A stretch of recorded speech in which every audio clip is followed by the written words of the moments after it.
Allez, bonjour à toutes et à tous, très heureux de vous retrouver. Au final, je n'avais pas prévu de faire un brief aujourd'hui, mais je pense qu'on a quand même pas mal de choses à se dire. Alors oui, il y a un petit peu de volatilité en intraday, et c'est d'ailleurs la raison pour laquelle je vais intervenir aujourd'hui. Alors c'est toujours un petit peu les mêmes discours que j'ai dans ces situations-là, et ça me fait pas nécessairement plaisir de vous le rappeler 50 fois, mais je pense encore une fois qu'il est quand même nécessaire que ces choses-là rentrent, souvent par la répétition, mais il faut bien que ça rentre. Donc, la volatilité, il faut savoir que d'une part, on peut éventuellement en profiter si on sait trouver quel time frame est bien en train de faire mumuse, etc.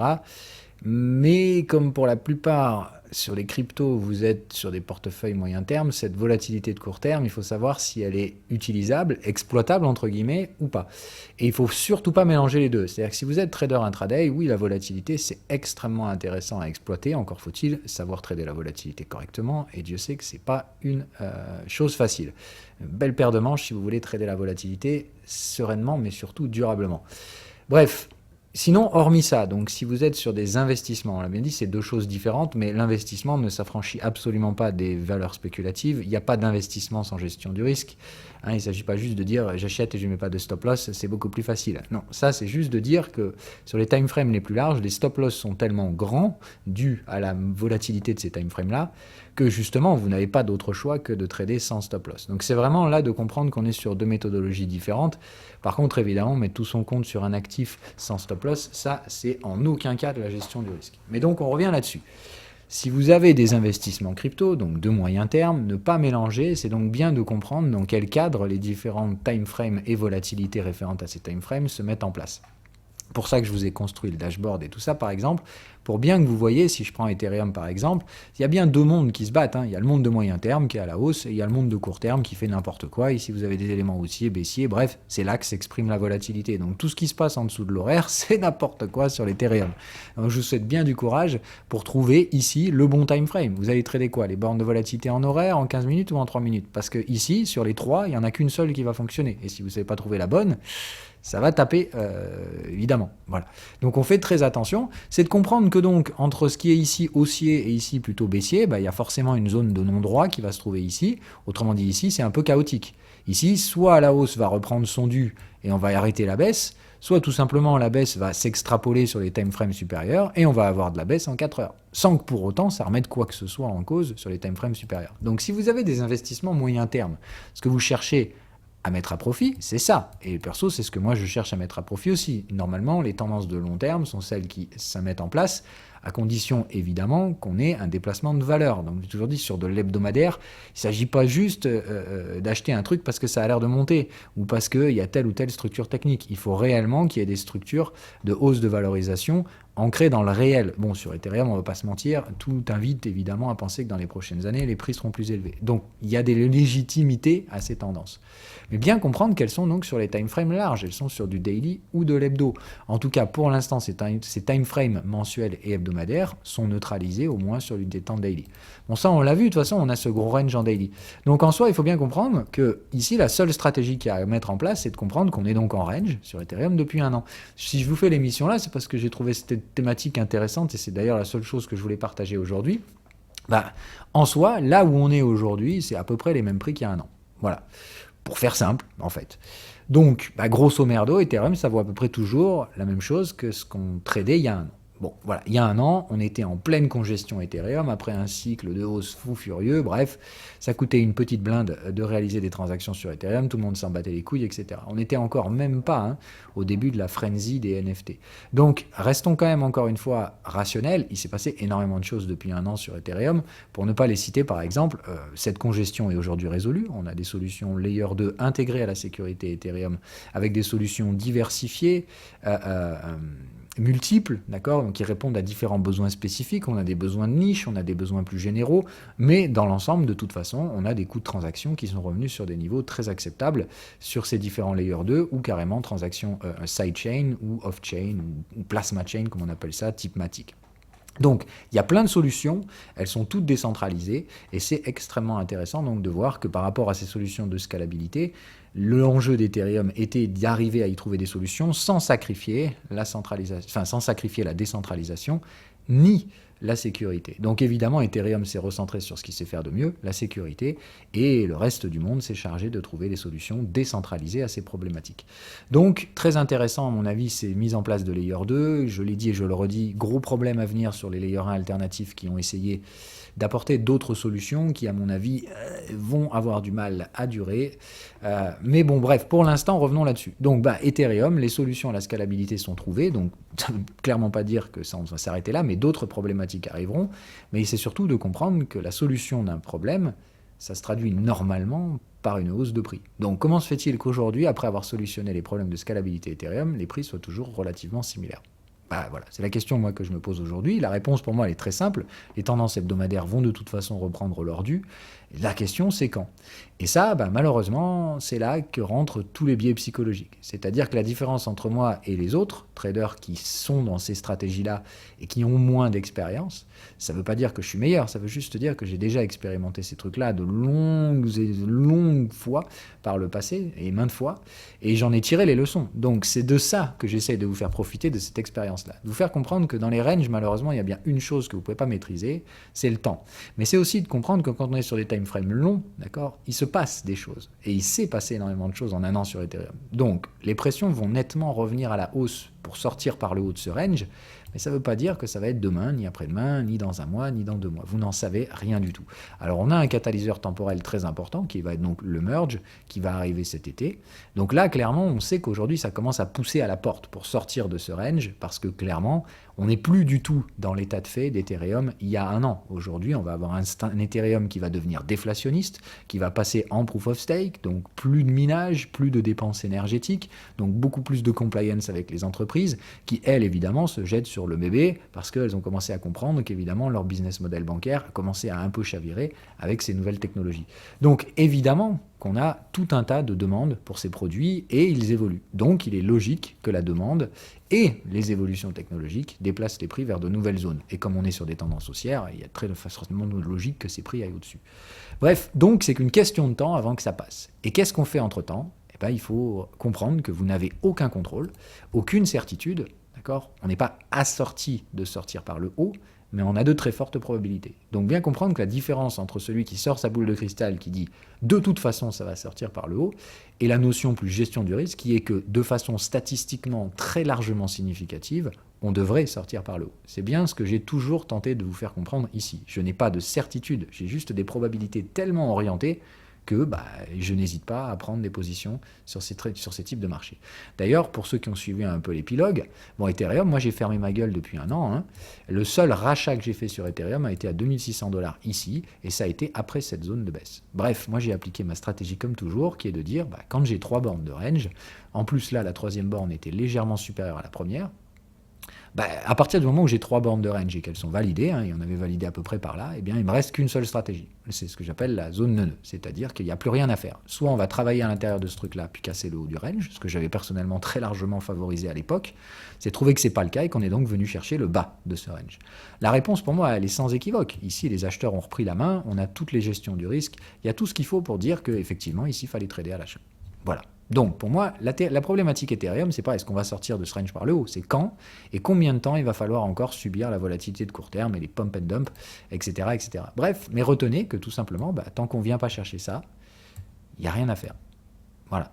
Tout ce qui se passe à l'intérieur, c'est évidemment au milieu, on est au plein milieu de la dump zone, il n'y a vraiment strictement rien à faire, mais le fait d'avoir traversé les bornes extrêmes de ce range font que, très sincèrement, aujourd'hui, si vous avez une réflexion qui dépasse le cadre de ce qu'il y a ici, vous allez avoir des problèmes. Tout ce qui se passe là-dedans, c'est imprévisible et c'est incontrôlable en termes de temporalité. Vous ne savez pas combien de temps on va mettre pour sortir de cette zone. Vous savez juste qu'on va en sortir et que les probabilités sont très largement asymétriques et favorables à la sortie haussière. Ça ne veut pas dire qu'on ne peut pas repasser ici un coup d'abord.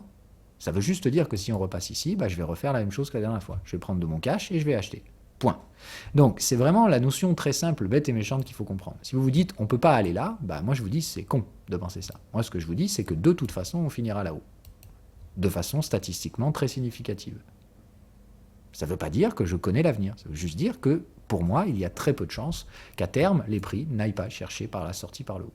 Donc, est-ce qu'on va chercher à venir piéger tout le monde d'abord ? Ça n'est pas une impossibilité. Par contre, est-ce qu'on va aller là ? Ça me semble impossible. Voilà. Ça, c'est ce que j'ai essayé de vous faire comprendre. C'est parfois pas très clair, mais en attendant, ça ne me fait pas de mal de le redire une fois de temps en temps. C'est le cas pour un très grand large nombre d'actifs. Tout dépend évidemment donc les structures techniques. Pour moi, tout le monde n'est pas dans ce cas de figure. Les actifs qui n'ont pas constitué ces troisième bornes de range, je ne sais clairement pas où ils vont. Certains d'entre eux ne s'en remettront peut-être jamais. Voilà, on va essayer d'être clair. Je prends l'exemple Atom. Bon, j'ai une troisième borne de range, donc c'est la même stratégie. 1, 2, troisième borne. Ici, la troisième borne, elle n'est pas dynamique, comme ça a été le cas sur Ethereum, qui avait donc tenté un débordement de la TH.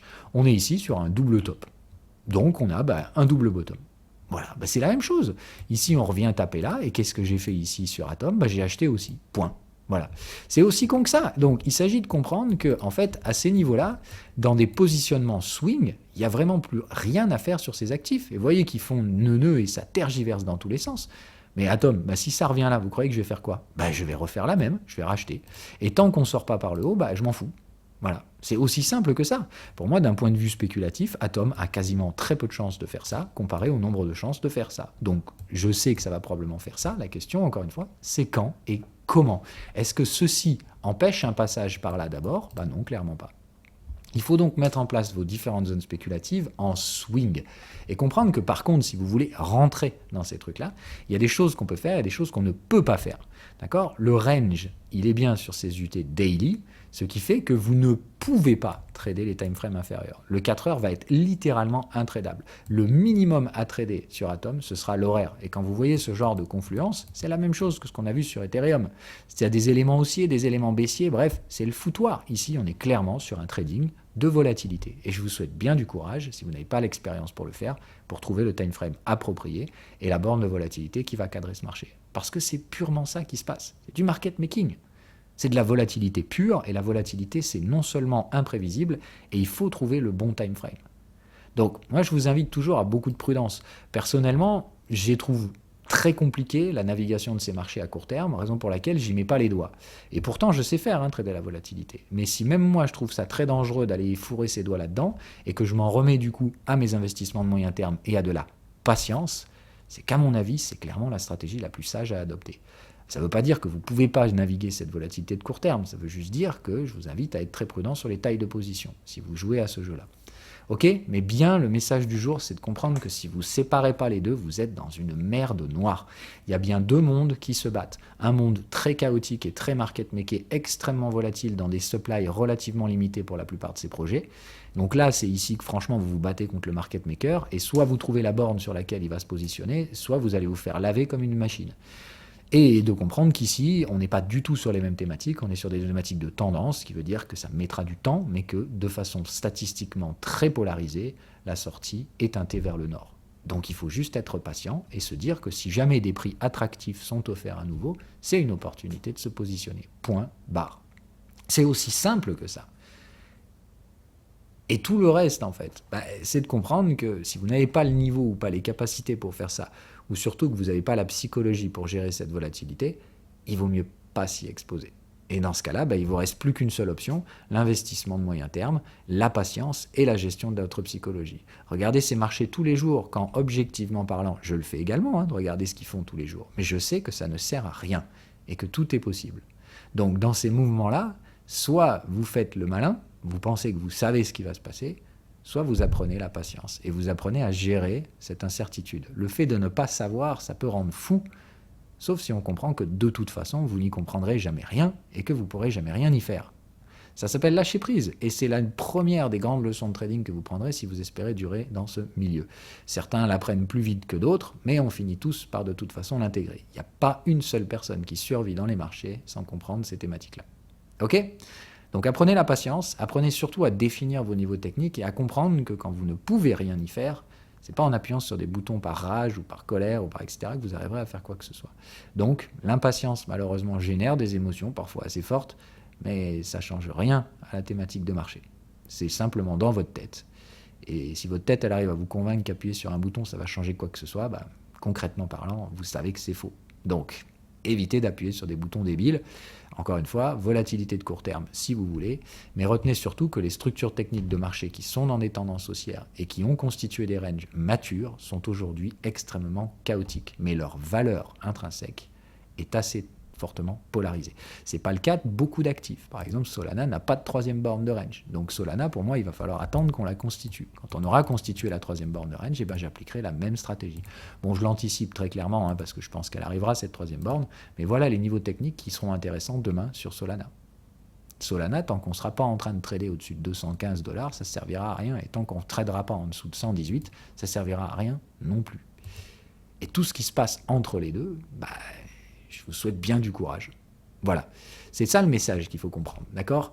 Donc les marchés ne sont pas du tout dans les mêmes situations techniques, il ne faut pas tout mélanger déjà d'un premier temps. Rester sur les projets cœur du top 30, c'est vraiment essentiel. D'ailleurs, à partir de maintenant, je regarderai de plus en plus souvent le Crypto 30 que je trouve bien, donc c'est un indice composite des 30 plus grandes valeurs crypto, du top 30 tout simplement, et je le trouve effectivement donc très représentatif. Là, on y est, donc voilà, d'un point de vue gestion de portefeuille crypto, si vous achetez le top 30, voilà ce qu'il y a. Encore une belle dumb zone, et on en est en plein au milieu. Autrement dit, plus on tend vers la médiane de ce range, plus on tend vers le plus haut niveau de chaos. Parce qu'ici, on a donc l'équipotentialité d'aller taper en bas, en haut. Tout ce qu'on sait, par contre, de ces tendances haussières, c'est que les probabilités de sortie de la valeur, c'est-à-dire le moment où on réussira à installer des directionnels de prix, des tendances, c'est très largement profitable à la hausse plus qu'à la baisse. Bref, la probabilité de voir une tendance baissière émerger de cette structure, c'est très largement inférieur à la probabilité de voir une sortie dans tendance haussière. Mais ça ne veut pas dire qu'on ne va pas venir mettre 2-3 mèches à la con ici ou là, et qu'on ne peut pas faire d'abord ça, puis ça, etc. Ça veut juste dire que la sortie directionnelle qui sera faite sera bien plus largement proportionnelle à l'achat.